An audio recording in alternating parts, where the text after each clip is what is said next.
Hi guys, welcome back to exmolex. Occasionally I'll receive a message, an email, or a comment from a current Mormon missionary. Usually they don't want me to share anything that they're saying. Obviously they're in a kind of a precarious position to be watching ex-Mormon content. But some of the messages that I've received inspired me to put out a call to see if any other people who have since left the Mormon church were willing to share their experiences of having doubt while on a Mormon mission. And you guys came through. You sent a lot of your own experiences, and I really want to share some of those with you today. Without further ado, let's just jump on in. I started having doubts before leaving on my mission. Nothing too crazy, just some feelings of wondering if God was real and some issues with how a lot of my LGBTQ friends were being treated by the church. I had been experiencing depression and in a typical Mormon way convinced myself that it would all go away on my mission.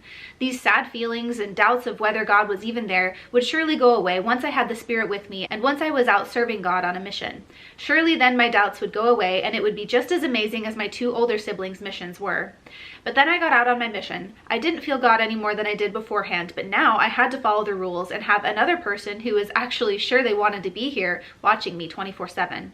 I tried to teach, but things began to pile up, trying to tell others that God loves and cares for them when I hadn't felt anything from him in close to a year. Noticing how we would specifically censor the lessons to new investigators, leaving out the weird things that I was realizing I had questions on.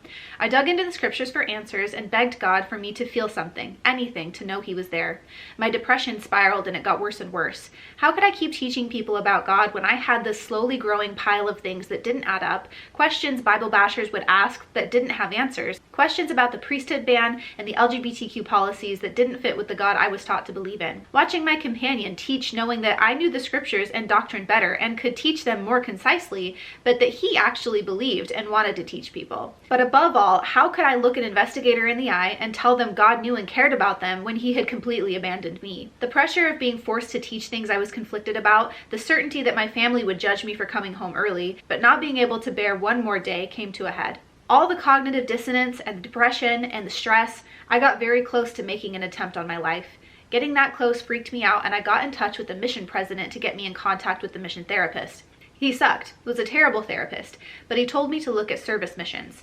I latched onto that as a lifeline and transferred home to a service mission. Now that the rest of the pressure was off, I was able to look at all the things on my creaking shelf. I had actually seen one of your videos on my mission. A missionary my companion was friends with had commented on your Facebook post of your patriarchal blessing video. So it came up on his feed and we watched the first minute or so before he turned off the anti-video. But that little bit of video stuck with me, so when I was home and had internet again, I watched a few of your videos and also looked into the CES letter. I had heard from people on my mission, do not read the CES letter. It will make you leave the church and some such. But I was curious how simply reading a letter could make someone leave the church. I got about 20 pages in before I realized why people said don't read it. I dug a bit into seeing if the claims made in it were real, and I found that, if anything, they were worse. I knew that if I dug any further, the rest of my service mission would be even harder, so I boxed all of it up and stuck it back on the shelf, put a lot of duct tape on it, and continued on with my service mission. When I was finally done, I opened back up the letter and your YouTube channel and it all came crashing down. I dug and dug and dug, and now I'm no longer a believing member, but stay physically in, mentally out for my family. I can't even imagine how difficult that must have been for you to go through. Like, thinking about the way it must have felt in real time as each of those things were happening. I'm so sorry that you had to deal with all of that, from the depression to the cognitive dissonance that you were feeling, and all of the pressure on top of that to be teaching other people something that you weren't entirely convinced of yourself. I've heard from so many missionaries, and some of the things that seem like they're the most common are, one, that people, a lot of the reason that they go on a mission in the first place is because they feel immense social pressure to go. They feel like their families will be so disappointed in them if they don't. They'll be a social pariah. They won't find anybody to marry because people only want to marry a returned missionary. Also, that a lot of people, maybe even a majority of people, experience depression on their mission that is exacerbated by the mission itself. I'm glad that you eventually found your way out, and I hope you're in a better place now, but I also understand that being physically and mentally out still must be a difficult position. I absolutely hated all missionary work. I enjoyed some experiences, but overall hated it. Once, when I was only out for a couple weeks, we had a member set up a meeting with his friend and us. The subject of eternal progression came up. My companion taught it fairly well and really avoided saying what I thought was the best part, that we can become gods. When there was a good break in the discussion, I asked, so does it make sense to you how we can become gods? Wow, my companion and the member both panicked and had plenty of damage control to do. I couldn't understand why they didn't just be upfront with this belief. I didn't know it was a controversial thing. I thought of it as a cool thing that once explained, people would love. I didn't know most believers would call this heresy. This was the first time I realized the church hides certain doctrines from the rest of the world. Then for the rest of my mission, I'd have a pit in my stomach every time someone would know something controversial about the church. I now realize this is because I felt like they'd see how unethical I was being by avoiding those subjects. But really, I was just trying to do my best. I 100% believe it is unethical for the church to teach and baptize people when they haven't taught all of the church's history and doctrine. 100% agree with you. This is something that I think is really interesting too, to see the church dialing back, because when I was growing up in the church, eternal progression and the idea that we were following this path that could someday lead us to godhood if we were doing everything that we were supposed to do, it was a really cool thing. Like, it was something to strive towards. And obviously when I was a child, I wasn't thinking of, you know, I'm a woman, so I'm not going to be a god. I'm going to be the heavenly mother that doesn't get any credit and sits back and does nothing. Well, the real God, my husband, is off, you know, creating planets and having spiritual many wives, and I would just have to have billions of children for him. And I wasn't thinking about all that. I was thinking I was progressing towards godhood, and that was really cool. And when my friends and I would talk about it, like, it made sense to us, because when you're teaching about Mormonism, right, the whole plan of salvation, this is very much a part of that. So it seemed to me logical that this would be the way that things were.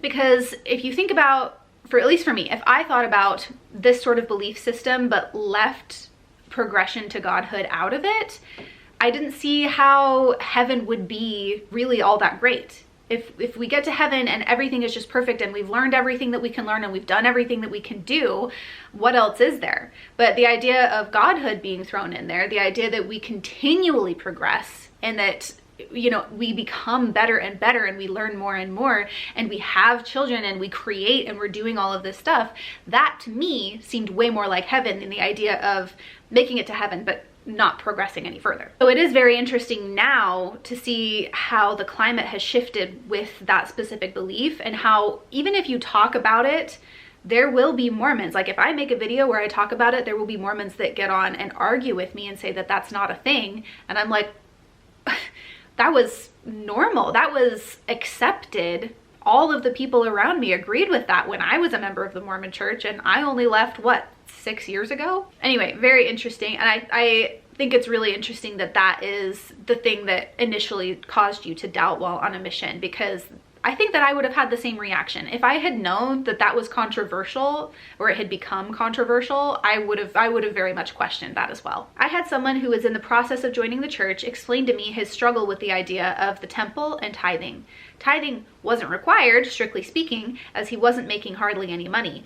But given that you have to be a full tithe payer to get a temple recommend, he asked, doesn't that mean I have to pay to go to the temple? Definitely confused me, and of course I ignored it, stating that something about how exceptions can be made for him.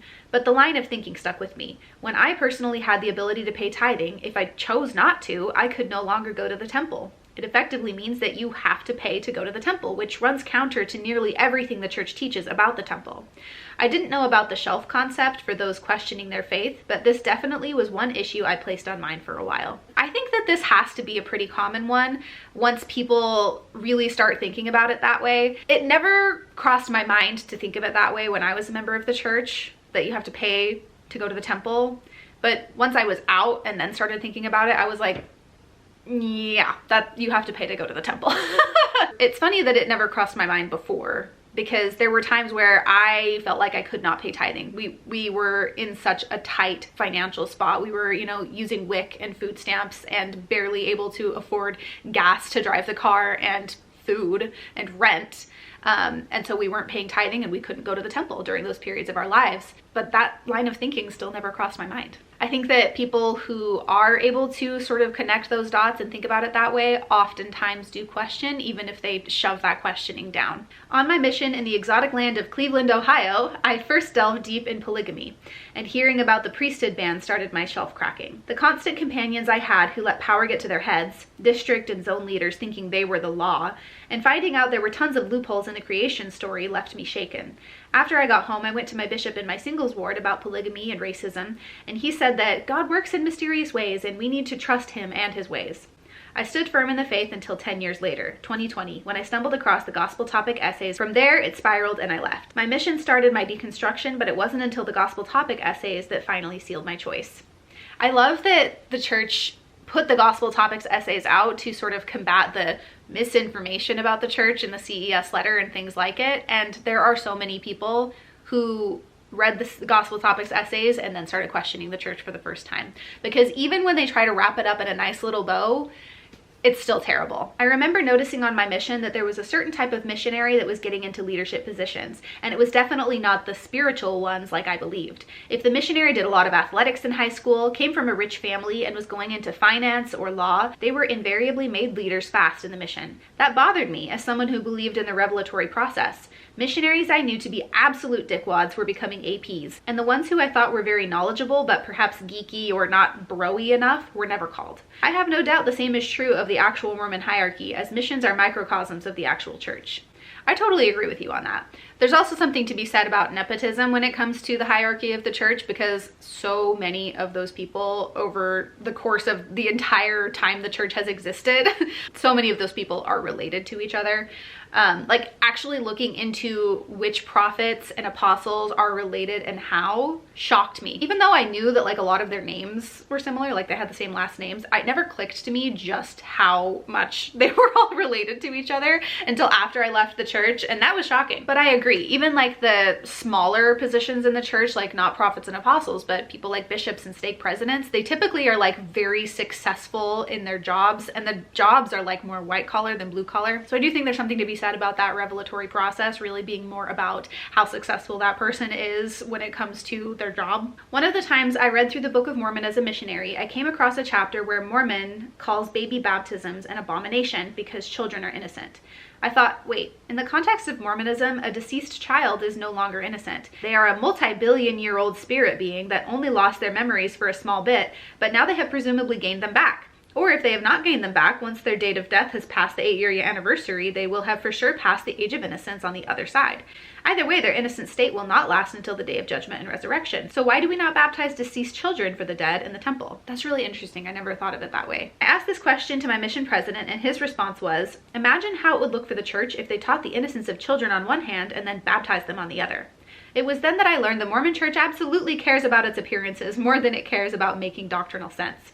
It bothered me, and I kept it in the back of my mind until several years later when I ended up leaving. My story isn't one of doubt per se, but it is a snapshot of a conversation that I remember having with one of my companions. I can't remember most of the context of that conversation, but I do remember him saying that there is no way he would ever leave the church.